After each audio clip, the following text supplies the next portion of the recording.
good morning to all who have connected. Good morning, especially to Adrian and Anisha for having agreed to join this session today. I think without making much of a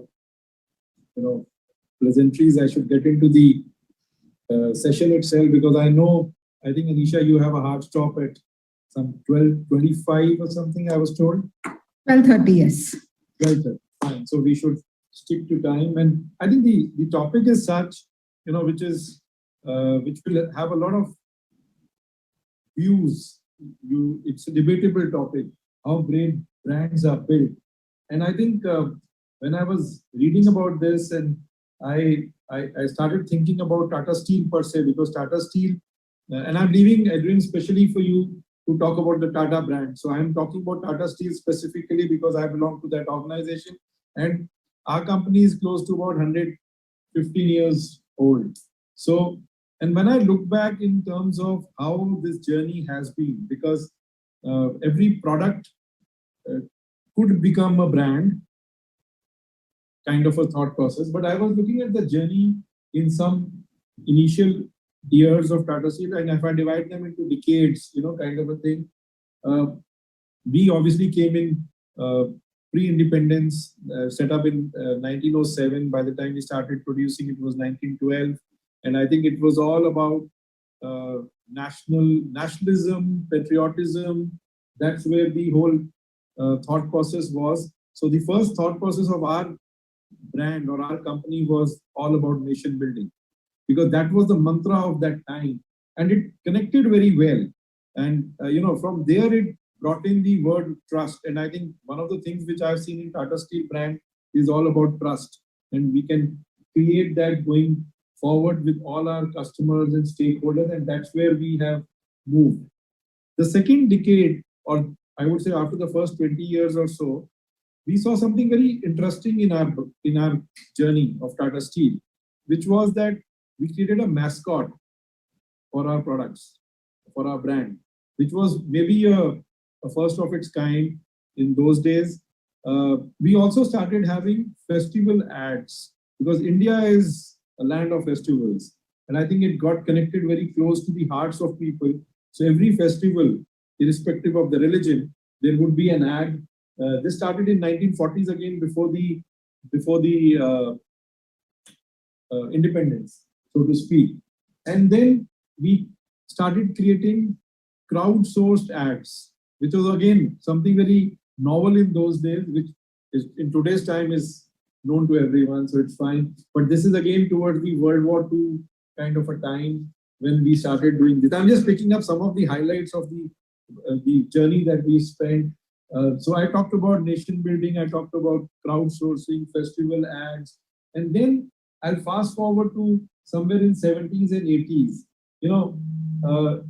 Tata Steel and sports. That's how the whole thing got connected. Because I think somewhere in the 60s and 70s, there was a lot of thrust given by government also on sports. And when I joined Tata Steel in 1988, that was the first time when we started looking at a corporate brand campaign. And I remember participating as a young trainee in a photo shoot in the crowd somewhere. And so no one would recognize me or know me, but the brand campaign is still got a fantastic recall. And I'm sure you would have heard about it. It was about in 1989 when we started talking about we also make steel.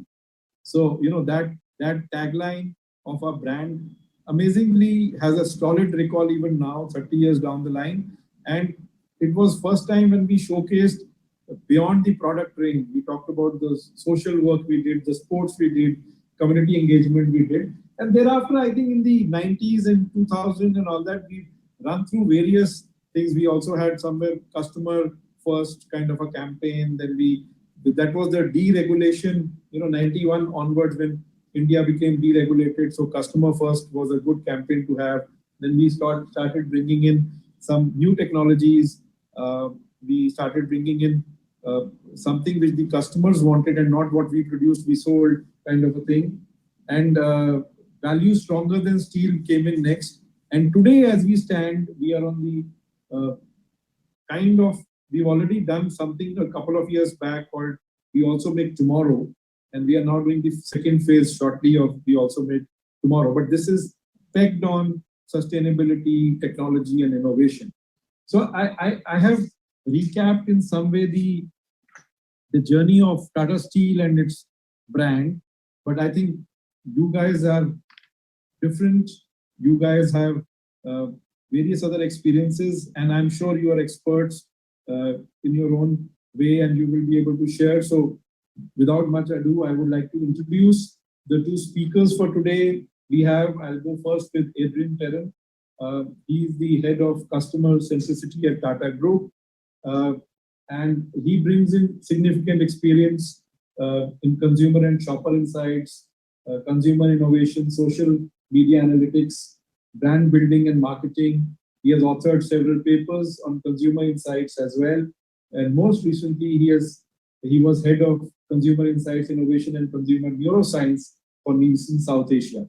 And in his role, he was responsible for driving the product innovation, testing practice, and portfolio while strengthening and growing its pioneering consumer neuroscience business. And over the last several years, he has played various roles, senior roles in Nielsen, and he began the journey at that place as marketing and brand head, and then later on instrumental in social media analytics and joint venture with McKinsey. So I'm running short of time. I don't want to give too much detail, but I'm just reading the highlights. So, and subsequently went to lead the Nielsen Retailer Services Division, working with the country's leading organized retailers to help shape data analytics strategies, while also creating the country's largest shopper insights business. And he earned his Six Sigma executive black belt in tandem with this role, and went on to lead Nielsen's entire consumer insights and innovation business in South Asia region prior to his most current position. And then he was in Godrej for some time as head of the group corporate brand communication and part of its marketing council. And finally, we have him in Tata Group now. So I've moved a bit more, but I think we'll hear from you, and you can also touch upon some of your life experiences. And the second expert we have is Anisha Motwani, who's the founder of the name of the company is fantastic, Storm the Norm Ventures. It really gives you the jolt that you really need to give to the world today. Brand and digital innovation expert, has been the advisor with the World Bank on the prestigious Swachh Bharat program, adoption of solar rooftops and national mission for clean Ganga. Anisha serves as an independent director on the board of some of the leading organizations like About India, Wellspun, Philips Domestic Appliances, L&T Investments, to name a few. And she has been a multifaceted business leader and draws from her rich experience over 30 years in diverse industries. Name them: FMCG, automobiles, financial and health services. Unfortunately, I have been in Tata Steel for 34 years. That's the beginning and the end for me. But after a successful 25 years of corporate career, Anisha founded the Storm the Norm Ventures in 2015, a company specializing in brand digital innovation projects.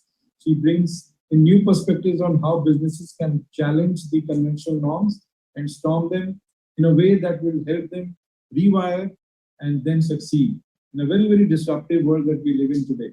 And again, she's had various experiences. She's got various clients and advises many clients across Nestle's and Viacom 18, Hindustan Unilever, Whirlpool Home Appliances, to just name a few. And then on to the financials as well. Some of the other companies are also. So you can talk about them when you are speaking. She's on the advisory board of Atal Incubation Center, India Diversity Forum, and a regular speaker at the national and the global business platforms. In recognition of her achievement, she was voted as one of the 50 most powerful women in Indian businesses by Business Today for 3 consecutive years since 2009, and also been recognized among the top 20 women in media, marketing, and advertising by Impact and Colors for 4 consecutive years since 2011. She has been conferred Women at Work Leadership Award 2011 by Asian Confederation of Business and Brand Builder of the Year Award by NDTV, amongst many others. An MBA, Anisha studied in Sophia College and lives in Delhi with her husband Mahinder and children Prerna and Prithviraj.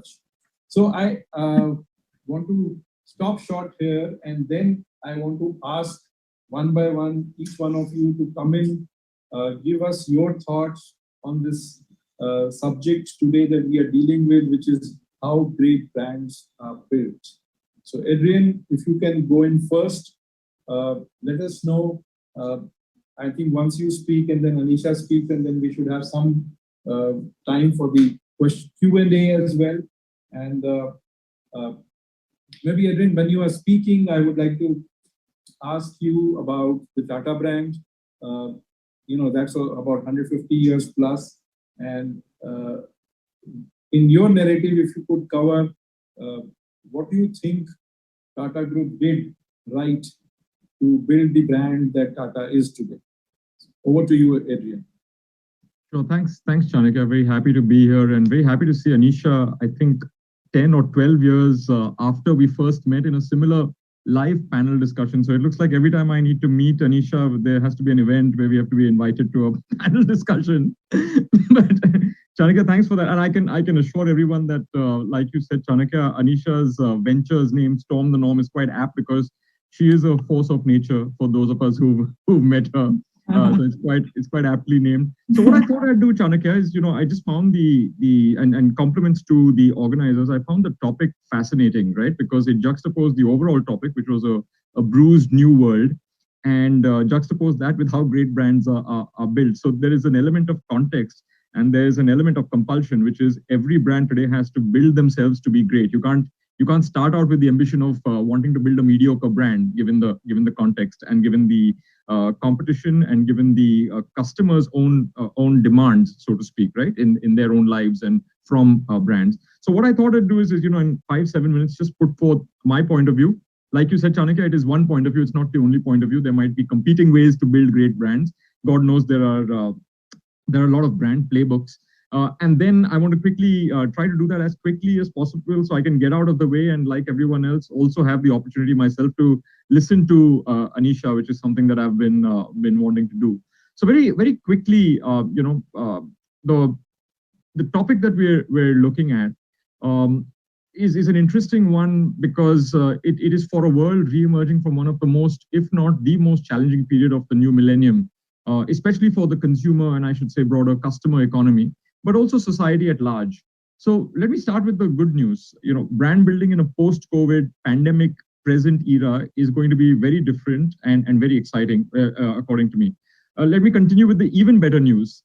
I think the fundamentals will still matter. The fundamentals of brand building are not going anywhere. And the even more exciting news is that it will be up to all of us to resurrect marketing and brand building armed with the lessons of the past 24 months. So I'm putting the imperative that we mustn't forget those lessons, even though we want to forget what is, supposed to be, I think, hopefully a very forgettable period of world history. Now, we are fortunate to have brand building models that many of us have seen and been raised on. So Anisha, Chanakya, I'm sure we've all, come up and grown with the brand equity frameworks of Kotler, Keller, Archer, and they've held us in good stead. No complaint, no quarrel with them so far. But now is the time I feel like all brands need to build on that foundation to create a new model for brand building. It is something that we at the Tata Group, since you asked, Chanakya, we've created a renewed focus on it through the lens of customer centricity. And over the last half decade, by focusing on the key mega trends and the emerging capabilities, because the two we believe need to go hand in hand, that are needed to make the most of these trends, we have been working across industries and categories to keep our brand builders. When I say brand builders, I mean brand builders across the Tata Group, close to customers and ahead of the curve. Now, emerging from the pandemic, we have arrived at 4 key dimensions on how winning brands will be built. And when I say winning brands, I'm talking about brands that want to follow or pursue an exponential growth, because normal growth, Chanakya, as you'll know from your AOP, is no longer enough to make our stakeholders happy, right? Everybody wants exponential growth because our competitors, both old and new, are actually propelling towards that. So how do you build scale rapidly while also building the brand? we think it will be built going forward by what I call brand building's new gene. And gene is an acronym for four things. G for good judgment, which is clear-headed decision-making under uncertainty, especially the kind that we've now been accustomed to facing. E stands for experience evolution. So using choice architecture and behavioral psychology to serve consumers how they want to be served, and I'll come back to that. N stands for network interconnectedness, cultivating and using networks to scale up. And finally, the last E in the gene stands for ecosystem integration, which is building strong relationships with an extended ecosystem, the way Chanakya Tata Steel has mastered over the last century or so. And I'll come back to that because it has a digital manifestation as well for all brands. So let's break this down. The great brands of tomorrow will be built by firstly cultivating good judgment through the use of data and analytics, but also an understanding of human disposition. So great brand builders will make smarter choices by firstly attempting to understand bias and mitigate noise in decision-making. Not only that, I think they will get smarter at understanding how customers make choices and molding their brand strategies around them, which is very different from the classical model of marketing where you created a circumstance where you pushed people towards choices and then hope they respond in the way that you had thought they would. Now, think of how successful fintech brands today are using simple things like smarter credit profiling to understand a buyer's credit. Anisha comes from the insurance category as part of her experience, so she'll understand this better than most. And really understanding a buyer's creditworthiness and then not just accepting or rejecting them like they did classically, but actually using that information to curate innovative offerings for them, which of course opens up new white spaces to be explored and keeps brands that are smarter at doing this ahead of their competitors. The second dimension great brands will cultivate to my mind, will be experience evolution. Again, here the use of choice architecture based on customer empathy, and I say this very mindfully and not just as some warm, fuzzy, romanticized emotion, but actual empathy will become second nature to great brands. And through more sophisticated understanding of behavioral psychology, they will move beyond simple nudges and actually begin knowing their customers' needs intuitively. You know, we can think of how e-commerce apps from grocery to automotive are now beginning to sense and anticipate what customers need next, even guiding them through the customer journey by interacting with them and creating that experience together with them. The second last dimension of building great brands, to my mind, will really be leveraging network science to create communities of common interest and purpose. And I'll come back to that because Chanakya, you asked about the Tata brand. You know, when I say communities, a community is integral to the Tata brand over the last 153 odd years, and it's a very strong platform on which the country's strongest, most beloved brand has been built. And today, we are unified not just by the places we buy from as consumers, but also the causes we support. As brands marry digital touchpoints to consumer connections which exist, we will see brands fully utilize the power of network effects for things like brand advocacy and innovation uptake and propagation, while simultaneously, and this is a very important part, Chanakya, while simultaneously bringing down the cost of customer acquisition. Nearly every social media app turned marketplace is an example of this. And the winning brands of the future will use public platforms, but also look to build their own spaces for consumer congregation and engagement. And finally, and lastly, there is the idea that no brand, no matter how big, can do everything on their own if they want to scale up rapidly or grow exponentially. Now, this means that building great brands will require the ability to actively and successfully build ecosystems that maximize customer outreach while reducing the incremental cost to serve every additional customer. Already, the mega brands of today have built out and are connected to ecosystems that work in a synchronized fashion, right? Think of e-commerce players that do not own every link in the value chain, but they define and govern strong standards for all their partners, while they own the customer acquisition and experience. And think of every emerging, the avalanche of direct-to-consumer brands today, and you will see that some version of this is taking shape and becoming just the exact way brands will behave going forward. So, Chanakya, Anisha, that's me sticking my neck out. Brand building's new gene. In the last decade, we've got by on building awareness and equity, and then distributing products and services, something that I've also been guilty of, while hoping customers and consumers will just turn up for the great things we've created. In the next decade, building great brands will rely on, to my mind, expressing these aspects, the four aspects of what I call building brand building's new gene, the dimensions of good judgment, experience evolution, in network interconnectedness and ecosystem integration that, to my mind, will combine to shape a world where brand building is about more than just the purchases of the customer, but also the participation of every customer with each other and with brands.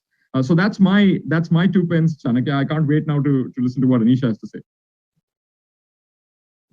So thanks, Adrian. I think something very interesting about this gene part that you covered. So maybe we'll take on a bit later. So I'll go straight on to Anisha now. And I think Anisha, you, as the name suggests, is going to storm all of us, so which is great. But in your own way, you should cover. Let us know how the new world, which is a digital world, actually obviously the journey which I narrated for Tata Steel was in a very different time and space and world. And in today's time also, as Adrian mentioned, that we are trying to get on to the newer platforms, and also we are actually engaging a lot with the customers. I'm sure every brand does that from different platforms, but we still have a hybrid model, right? But in your new world, how do you see the whole brand getting impacted because of this digital world? And in your thought, the traditional concepts, are they becoming absolutely redundant, or they will still have some relevance as we continue to move in this world? Over to you, Anisha. No, thank you, Chanakya. And first of all, for that kind introduction. And Adrian, we are going to meet outside of this conference format, and I'm committed to doing that. You're absolutely right. This is the third time we are meeting, and it's always been on the sidelines or in a panel together. So, I think there were many, many things that you said which I could completely resonate with. So I'm not going to actually just, because the time is limited, reiterate some of those things, but just go back a few steps. And Chanakya, to your question, will some of the erstwhile traditional ways of building the brand stay relevant today? And for me, it is in fact going to be even more relevant today than it ever has been. And I think Adrian touched upon this whole, the fundamentals remain the same. Okay. And many businesses in the new age world tend to forget that. This whole new drive of transactions, of cash flows, of buying customers, of customer acquisition, you pay ₹1.50 to get a customer to transact with you for ₹1, is not going to be a sustainable model.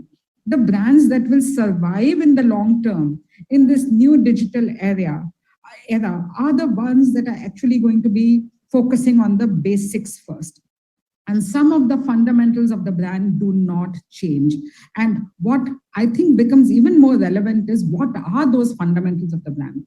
And I have been repeatedly, through the Storm the Norm format, and that was one of my reasons, I'll spend a moment on why I wrote that book, Chanakya, and Tata Tea is one of the brands in that book that I've written.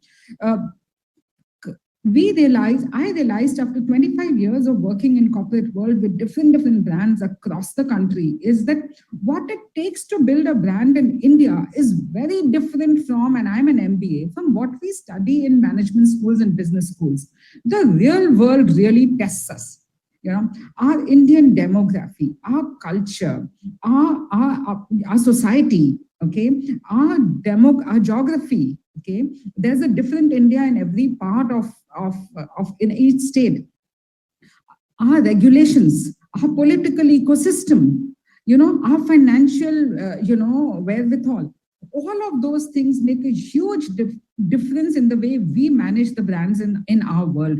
And that's the reason why I wanted to write about how 20 Indian businesses actually stormed the norm, okay, and created success in India. And I handpicked those 20 businesses, and that book is actually a bestseller. It's like in the 8th print run in a few years, this thing, because people did feel the relevance of reading about how brands are built in real world, and it's not just about brands equal to advertising. The huge myth about branding is equal to advertising and communication. First of all, I insist on breaking that myth.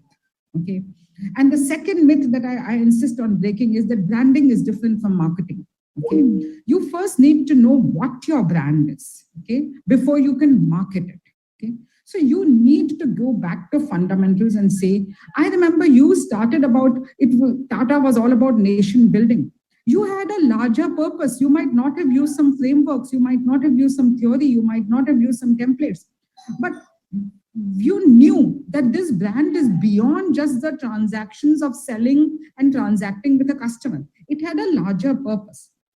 in today's day and age, the four constituents of the brand, the purpose becomes even more relevant. Okay, and there are so many cultural tensions in the environment. Okay, so you need to exactly know, why do you exist? Do you have a reason to exist? If tomorrow you stop existing, will it make a difference to somebody's life? Okay, and that's the starting point. And we do a lot of work in the area of moving your brand from transactional brand to being a purposeful brand. Okay, aligned to that purpose has to be your value systems. Okay, if you do not have your values that you espouse to bring alive that purpose, the purpose is going to fall flat. Okay, that purpose needs to have a success matrix. It needs to have a business success matrix. It needs to have a larger success matrix. And you need to define that upfront. Okay, what is your business success matrix and what is your larger success matrix? Be it sustainability, be it whatever. You exist because of the larger ecosystem that Adrian spoke about. Once you know this is the soul, this is the inside of the brand. Okay, this is the internal part of the brand. The external manifestation of that brand is first into symbols, which is what we call as identity, the way we, look and feel, the kind of emotions we generate. And the fourth component of the brand is expression, which is the voice. Okay, it's a very simple, and that's the external manifestation of the brand. I use a very simple 4-quadrant brand framework. You have your purpose, you have your values, that's the internal side. It manifests itself into a certain form of identity and a certain form of expression, which is the voice of the brand. And if all these four are coherent and consistent, and they are not tactical, they are strategic, you might have a lot of tactical action, but the brand's soul doesn't change. What is my soul through my lifetime will not change. Okay, so if we keep that as a constant, then comes, how do you take this brand, therefore, from purpose to positioning? Okay, that's the next thing that I speak about.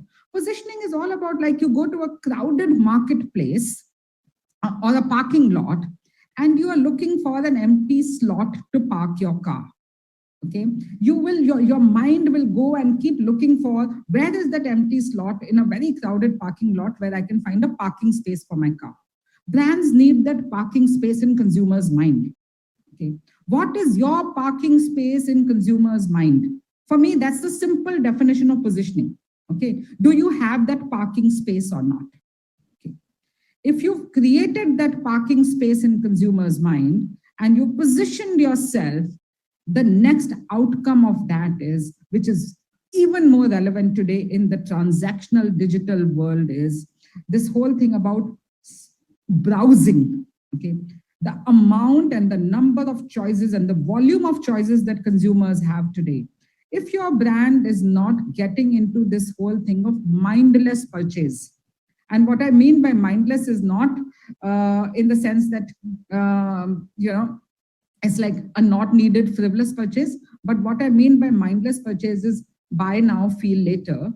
Because fundamentally, when you are browsing across 70 brands, what you want your brand to do, at least the brand is trusted enough for you to not get into a deliberative step of either knowing more about the brand or skipping it altogether. So if you've created a brand, you get into this whole thing of, at least you come in the consideration set.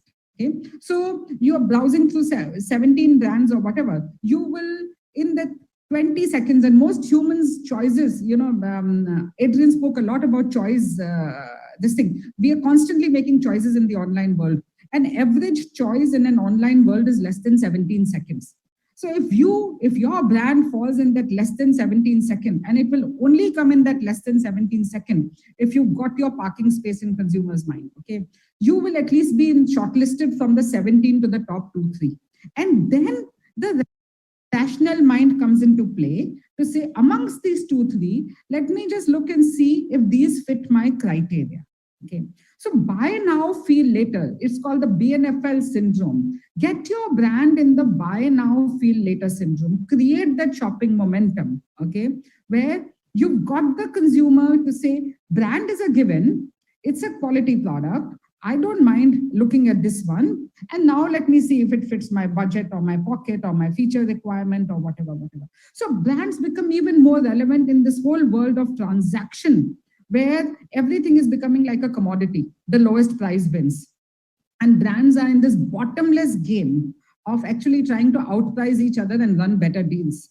I think time has come, okay, where you realize that this is not going to help you. How do you create the positioning and the parking space in consumers' mind that they are willing to give you a premium even in the online world? Okay. And for me, there are various things that, and from here, I think many things that Adrian spoke about, whether it is the whole gene syndrome, whether it is the experiential architecture, whether it is the network ecosystem, whether it is the connectedness, all of these things then come into play. So for me, fundamentals of the brand become even more relevant. It begins with the purpose. Okay, the purpose needs to have a success matrix, which is measurable. People need to be accountable for it. And the other most important piece, Adrian, is that from this positioning comes the big idea. Okay, Tata Steel had some brilliant big ideas, because finally, when you manifest the brand through a voice, you need a big idea to cut across. Okay, so you've got a purpose, you've got a great positioning, your expression needs to manifest itself through a powerful big idea, which is rooted in a true human insight. Okay, and that is why today, even after 15 years, Tata Steel is what it is, because you got that big idea, you really cracked it. We should not undermine the importance of a big idea. So for me, there are three pieces, in this entire brand building. And each of these were relevant in the past. They're even more so relevant today. Thank you. So amazing. I think if I just pick up what both of you said, makes a lot of sense to me from a perspective. So you also refer to Anisha Ji, like Adrian mentioned, with regard to judgment and good judgment and experience, network, ecosystems. Adrian, you also did mention in the passing with regard to customer centricity, which I know within the Tata Group how we are positioned. But maybe you should give a little more detail in terms of how this customer centricity started as a individual piece. So that was one which I thought I can pick up as a question. And I think going to Anisha, fantastic. I think you did talk about buy now, feel later was a very good thought, which I was also thinking when you said 17 seconds is what an average person will take. And then with regard to the larger purpose of a brand, alignment, big success, business successes, and the expression, the voice that you did talk about. But I think the latest pickup from your thoughts for me was parking space in the customer's mind. And I think it's amazing. And in our company, I keep hearing about the share of the wallet, but that's more to do with the money piece. But here, I think when you say parking space, it gives you a thought process of recall. How does one recall? And I think that was amazing. So Adrian, going first to you, if you could talk about a little bit on the customer centricity piece. And in case, I also feel that there are some brands which are very differently poised. Some of them will actually go this line, which both of you have spoken about. But there are some brands which do not toe this line, but stand tall. If from experiences of both of you, you could tell us a bit on that. I do feel that there used to be, and frankly, if you pick up Amul as a brand in India, okay, there is a bit something different about that brand. What do you think clicked? And I have a follow-up question on that as well. So if both of you could talk about this. Right. So Chanakya, you'll agree with me, that my words were true about Anisha. She is a true force of nature, right? Just look at everything that she covered. She covered the spiritual because she spoke of the soul of the brand. She covered semiotics because she spoke of sign and symbols. Then she spoke of space, not the orbiting kind, the parking kind. Then she also spoke of the selection or salience and the strength of an idea. And if you meld all of that together, and I come back to your question, it's an odd and uncanny coincidence. What I wrote right up top here on my sheet, if you see it, is values-based brand building. And you ask about our revered founder 153 years ago, building the great brand that is India's strongest brand and the only Indian brand to feature in the global top 100 in the way that it has, and growing from strength to strength every year.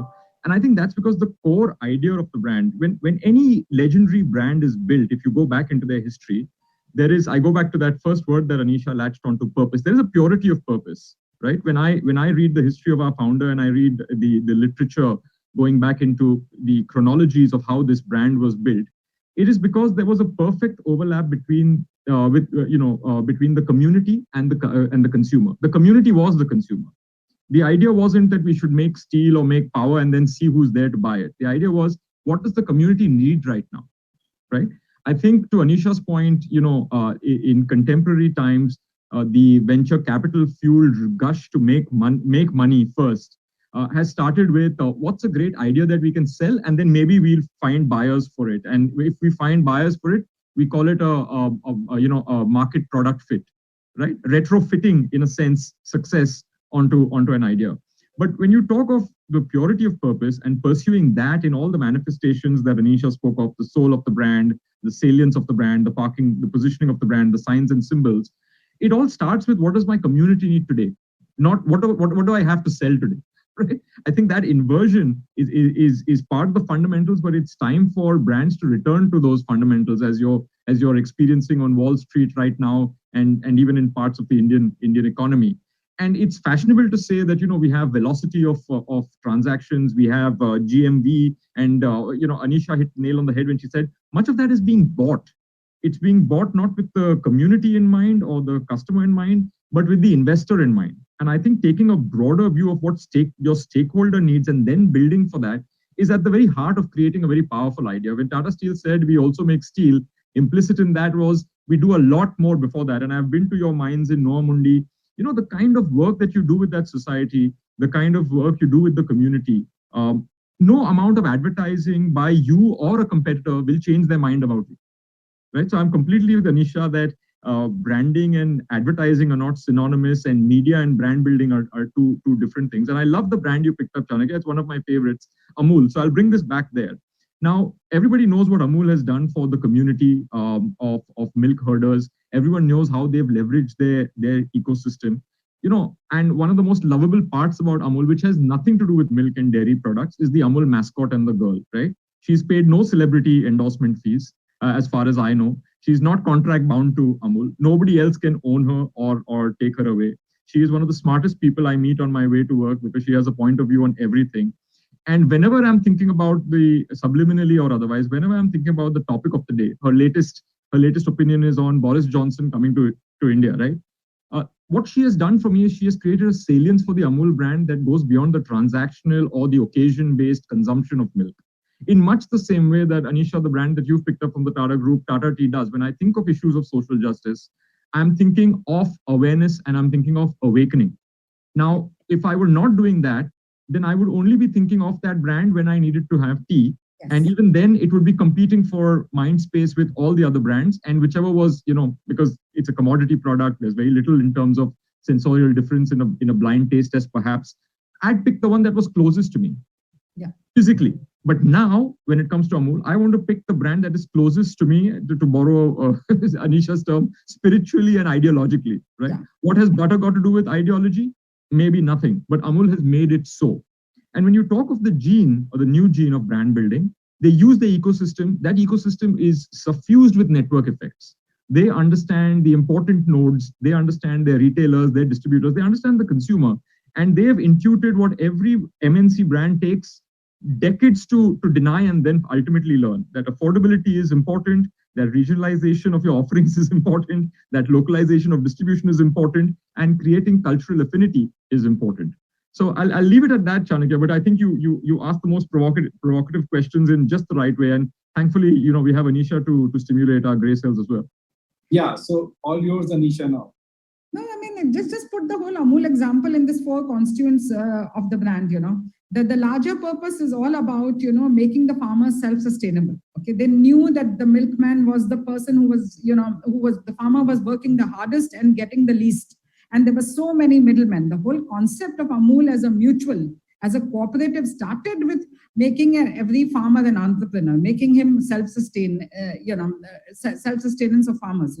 It had that larger purpose. Okay, everything else, the milk, the products, and everything else is a byproduct of that. But that was the whole intent of starting. So that's the larger purpose. Aligned to that were the values. Now you see the values of their founder and these values that were so aligned to the purpose, because the two went hand in hand. This whole thing about, transparency, this whole thing about collectivism versus individualism, some of their values are discipline, consistency.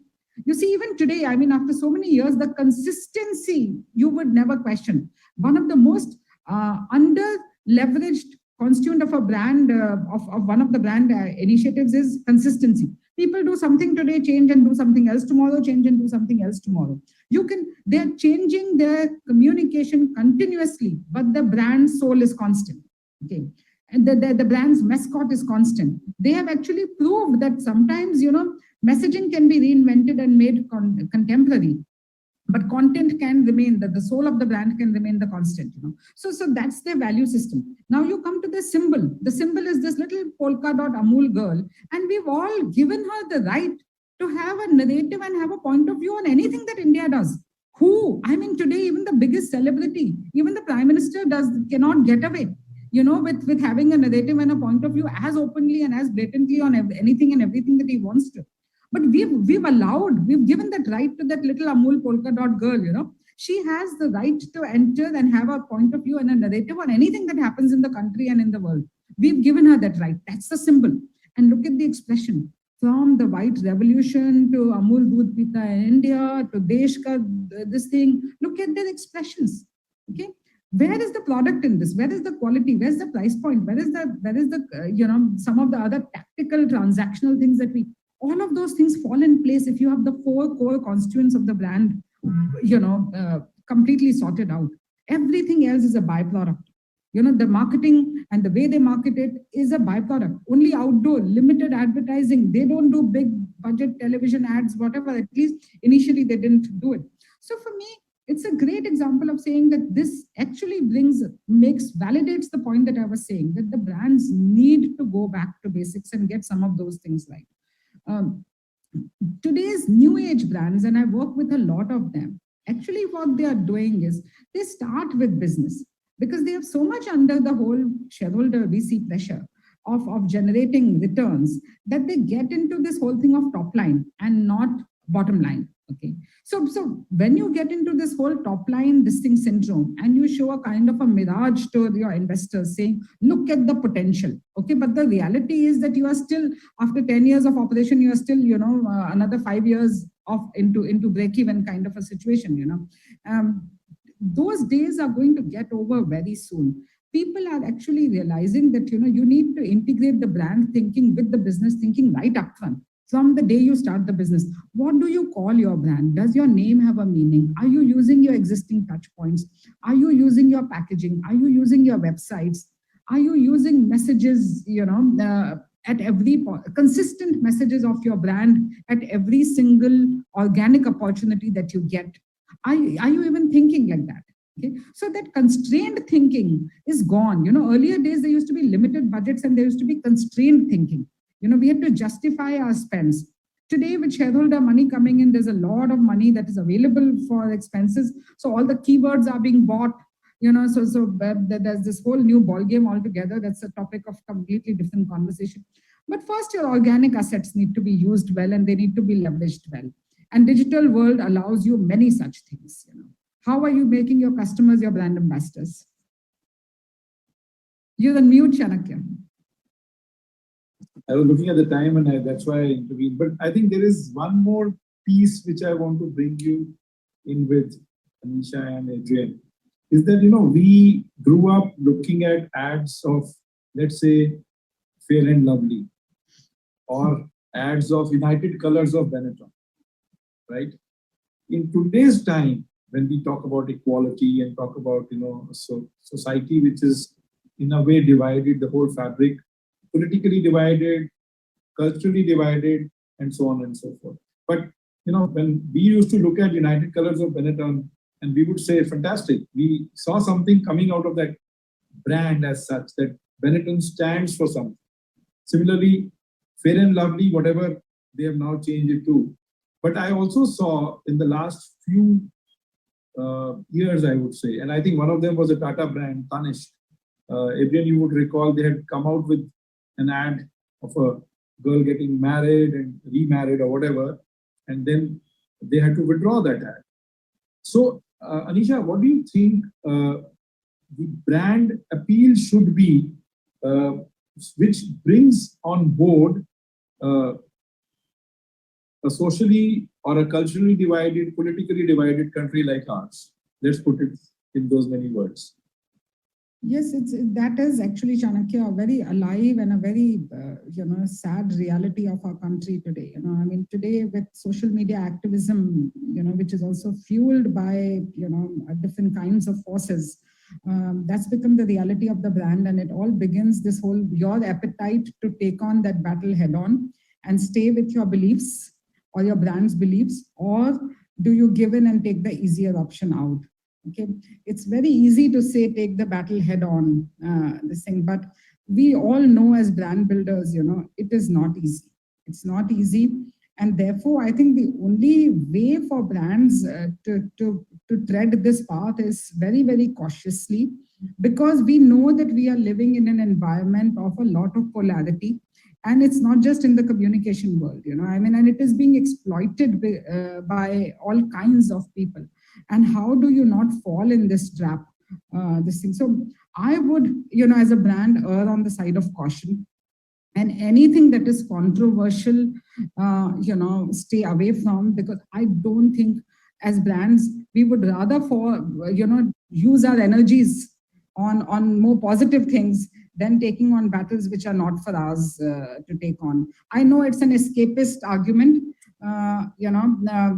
but personally, I think that's more practical and that's more realistic.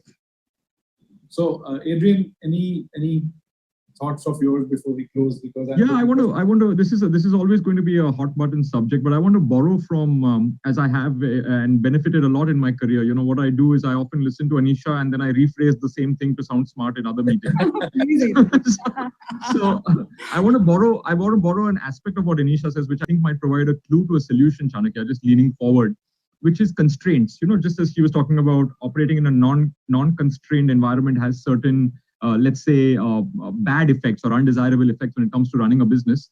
Similarly, if I flip that around, applying this constraint that we live in a society that is fractious, that is in many ways disagreeable and therefore dangerous when it comes to polarization, etc.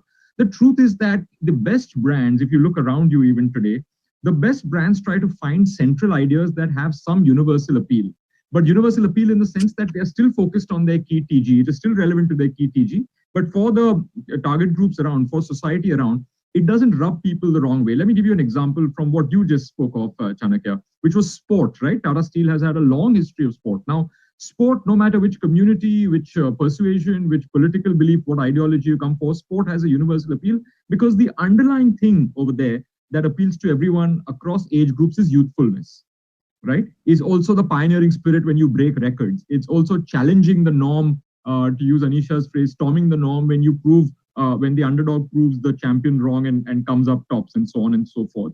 So there are those ideas, and when you apply these constraints, if you want to flip it around, it brings to the fore what marketers and brand builders across the ages in the past and in the future will always be known for, and that is creativity. To my mind, if you apply these as constraints rather than shackles, it may actually channel and focus your creativity and let it flourish so that you can really build great brands. Thanks. Any closing comments? Because I'm getting messages from AIMA saying, please close the session. I have just one closing comment. Buy Anisha's book. That's my closing comment. Thank you, Adrian. Thank you for being my advocate. Anything from you? No, thank you, Chanakya. Thank you. I still had a question on Maggie, because I think that brand also brought it, but I think they handled it very well according to Just 1 minute on that, Chanakya. See, if your brand is in controversies, owning up, taking it head on, okay, is the best way forward. There is no other way. That's the only last thing I want to say. No use trying to avoid it. Please, today, authenticity, there is a premium on authenticity, okay, and honesty. So own up, take it head on, okay. Just don't be embarrassed about it. People will forgive you very soon. And in fact, people will give you brownie points for your honesty and authenticity. Absolutely. Thank you, both of you, for sharing your experiences, thoughts, and spending this time with all of us. Thank you once again. Thank you. Thank you.